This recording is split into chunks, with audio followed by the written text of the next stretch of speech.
Hey there, welcome to 4-Minute Friday. This is my weekly vodcast where I share with you a sales tip, strategy or tactic that will help you make more sales. My name is Brian Conway. I'm the creator of Top Line Transformation. And this week I want to share with you a strategy that I believe will help you make more sales very, very quickly if you can implement what I talk about.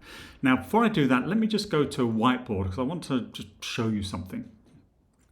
Okay, so let me first of all just list a series of numbers, and I want you to try and remember these numbers. So we've got 2, 3, 3, 3, 4, 3, 5, 3, 6, 3, 7, 3, 8, 3, 9, 3. Okay, so there's a series of however many numbers, and now they're gone. So if I was to say how many, try and write down as many of those numbers that you can remember. I was to ask you how many can you remember and write them down. I wonder how many do you think you would get? You can even have a go and think about it now.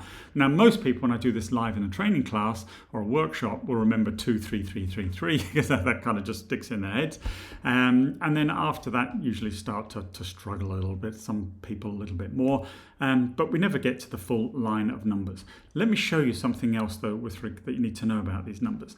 So first of all, if I draw a line here, here, here, here, here, here, here, and here, you will now notice that's 23, 33, 43, 53, 63. Okay, so they're just basically going up in tens. So what we have is a system.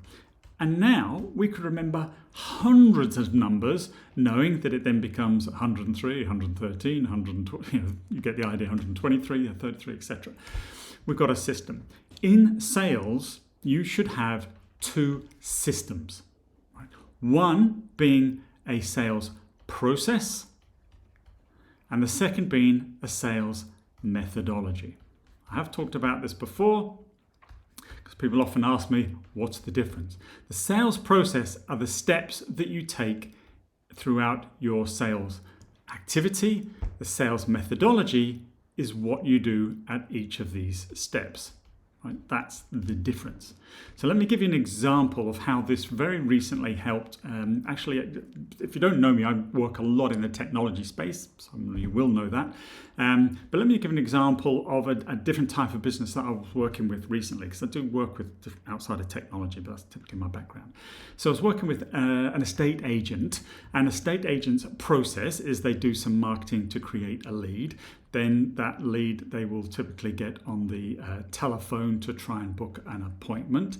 At the appointment, their objective is to obviously get a valuation, to do a valuation, in the hope that they will get a listing, and then eventually they will get a sale. Okay, so I was saying, so that's the process. So that's great.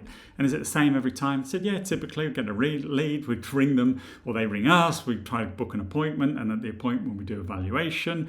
They sometimes do and sometimes don't. Come with us, and if they do, then obviously we can list them and we'll get them sold. I said, okay, so this is the sort of the prime, one of the key kind of kinks in the chain, so to speak, then, that where you have to close a piece of business. He said, oh, definitely. I said, right. So tell me about what's your methodology then? Methodology. There you go. It's not that easy to write when you're talking, especially when you're on camera. What's your methodology? What do you do? He said, well, it kind of varies. I said, well, all right, talk me through the variations. I said, well, sometimes they'll sit in the lounge and I'll go around the house and take some notes and measurements, that sort of stuff, and then come back down and talk to them about, well, what I think it's worth.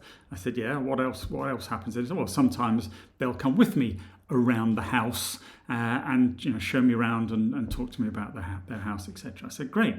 So knowing the answer to this, and I'm sure you probably would know the answer as well, I said, which of those two scenarios gets you the better, the higher rate of closure? Which of those gives you the most listings? He said, oh, definitely when they come with me. I said, so why is there a variation then? He said, well, I don't know. Sometimes they come with me and sometimes they don't. I said, right. So we could increase your sales if we just insist that they show you around the house rather than that looks a bit wrong, rather than, let's get rid of that, rather than you just leave it to chance. He said, yeah. I said, so what you do is when you're booking the appointment, all you need to do is say, right, we'll come round, and what we're going to do is you can show me around your home. I said use the word home, not house, because that's got a bit more emotional attachment, and that's a key part of selling. You're going to show us around your home, and then we can do an evaluation for you, etc., etc., and then tell you about our service, and you can decide if you want to come with us. Is that fair enough? Yeah, that's fair enough.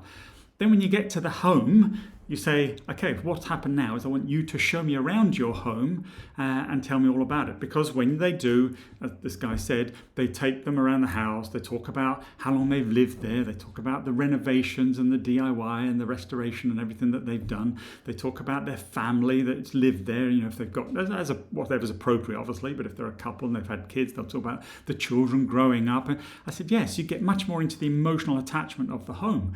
I said, yeah, and they said, absolutely. I said, that's why they're coming with you when they do that, because you're creating an emotional attachment with them, so you're building better rapport and all the things that will help close the sale. I said, that needs to become your system of selling when you're doing the valuation. That needs to be your methodology.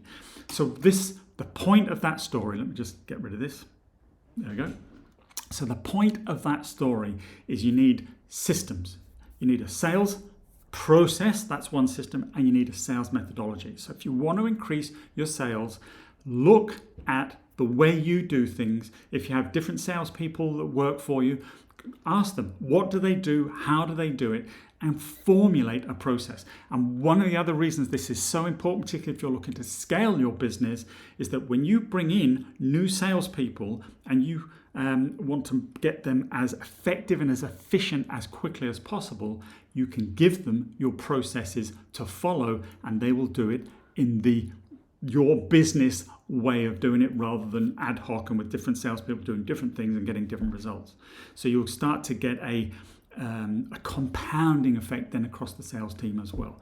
So systems and processes, as I said, when you know how things work, it's significantly easier to understand how to solve the problem. So a system or a methodology, a process will help you do that.